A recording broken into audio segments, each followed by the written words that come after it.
আপনার কিন্তু আমি আশা আপনার কাছে আরে ভাই আপনি চেষ্টাছেন কেন? আপনার জন্য আশা আমি এত কষ্ট করে। হ্যালো গ্যাস, আপনারা খালি দীপুর বয়স জানতে চান। এই যে আজকে দীপুর স্টুডিওতে আসলাম সাক্ষাৎকার নেওয়ার জন্য।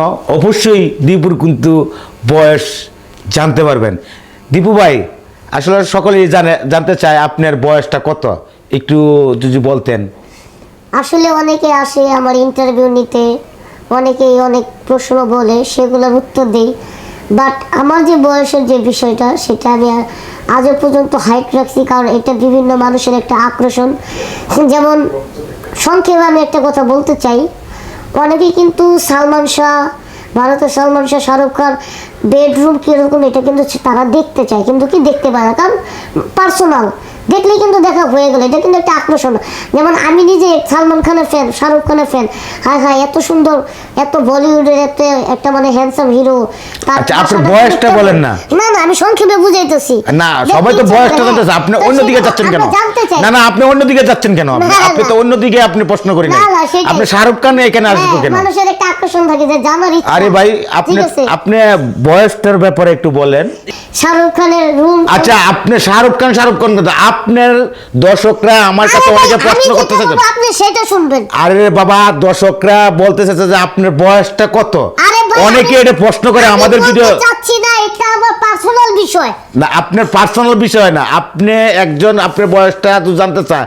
একজন ধরনের বৃদ্ধ লোকে প্রশ্ন করছে যে দীপুর বয়সটা জানতে চাই, এবং আপনার ভিডিওগুলো দেখে, আপনার শুনেন, আপনার ভিডিওগুলো দেখে একজন বৃদ্ধ পুরুষে একজন মানে আমার কাছে জানতে চাইছে যে আপনি যদি। আমি ভাই বলবো না, এটা আমার পার্সোনাল বিষয়, আমি বলবো না। শুনেন, বৃদ্ধ মানুষ কবে মরে যায় ঠিক না, আমার কাছে একজন মানে সে আবদার করছে দীপুর বয়সটা বলার জন্য, তাই আপনাকে আমি এইভাবে বললাম, হাত রিকোয়েস্ট করে বললাম আপনি আপনার বয়সটা বলেন। বাসা মরা তো আল্লাহর ইচ্ছা, তাই না? হ্যাঁ, বুঝে রয়েছে, হ্যাঁ কদিন পরে মরে যাবো।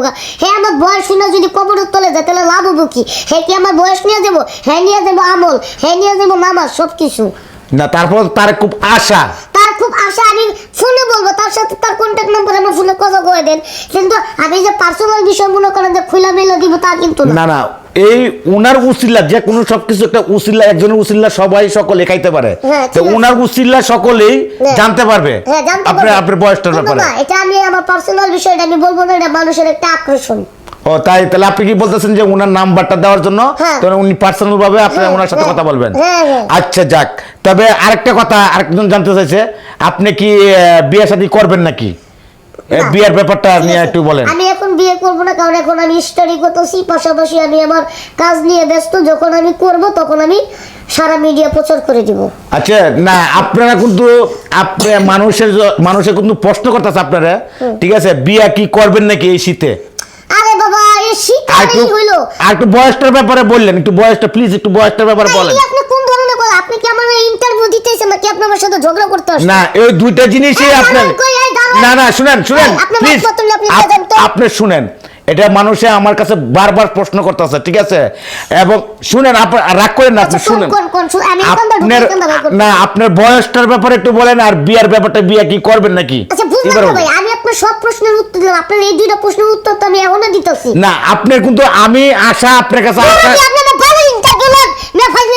আরে ভাই, আপনি চেষ্টাছেন কেন? আপনার জন্য আশা আমি এত কষ্ট করে কিন্তু আসছি খালি এই দুইটা প্রশ্নের জন্য। দরজাটা খোলা আছে, আপনি জানেন তো, আপনারে কইছি যে আমার এই দুইটা ইন্টারভিউ নেওয়ার লাগা।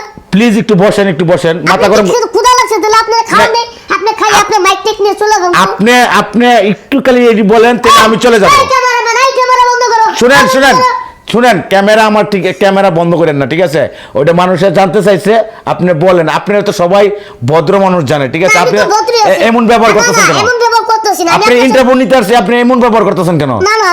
আপনি একজন আর্টিস্ট না? ঠিক আছে, আমি আর্টিস্ট। তাহলে আপনি আমার সাথে এমন ব্যবহার করতেছেন কেন? আপনার আচরণটা কি সকলে দেখবে না? ভাই শুনেন, আপনার সাথে এইখানে আমি পাও পাড়া দিয়ে ঝগড়া করতেছি না।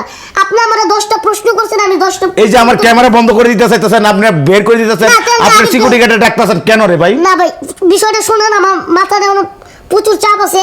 আপনি দুইটা প্রশ্ন প্রশ্ন নিয়ে এত গেজাগেজি করতেছেন? দুইটা প্রশ্নে আমার হলো মেন দুইটা প্রশ্নই মানুষে অনেক হাজার হাজার মানুষে কমেন্ট করতে এই দুইটা প্রশ্ন আপনার কাছ থেকে লওয়ার জন্য। না না একটু বলেন প্লিজ, একটু দয়া করে একটু বলেন, একটু বলেন। আপনি এই দুইটা প্রশ্নের উত্তর নিয়ে আপনি কাইটা সিরা ভিডিও বানাবেন, আপনি ভিউ হইব, ডলার কামাবেন, এটা আমরা বুঝি না না। আপনি দুটাতে একটা বলেন, বিয়ে শাদী করবেন না আপনি বয়সটা বলবেন, দুটাতে আমি একটা বলেন। একটা বলবো না, আমি তাও একটা আমি বলতে পারবো যে আমি একটা প্রশ্ন তার কাছ থেকে আচ্ছা উত্তর আছি। আপনার শালি আছে, আপনার শালি থাকলে আপনি আমার সাথে প্রেম করাই দেন, ঠিক আছে? আরে বাবা, আপনি কন্টেন্ট ক্রিয়েটরের কথা তো এমন হইতে পারে না। না কন্টেন্ট না একজন কন্টেন্ট ক্রিয়েটর একজন এভাবে কথা বলতে পারে না। না না না আমি বললাম তো আমার পার্সোনাল বিষয়, আমি আপনাকে কেন বলবো? আরে ভাই, আপনি তো একজন ভালো কন্টেন্ট ক্রিয়েটর। হ্যাঁ, ঠিক আপনি আছে। ডিপজল মামার লোক ছবি করছেন করছেন, হ্যাঁ। ভালো ভালো মানুষের সাথে আপনি ভিডিও করছেন, ঠিক আছে। আপনি এই ব্যবহারটাকে মানুষ দুই দেখবে আপনি না। বেশি করে এই, তাহলে নাস্তা এই যে করে আবার করে দেয়। শুনেন মামা, শুনেন টিভির interview প্লিজ মামা, শুনেন করছে। শুনেন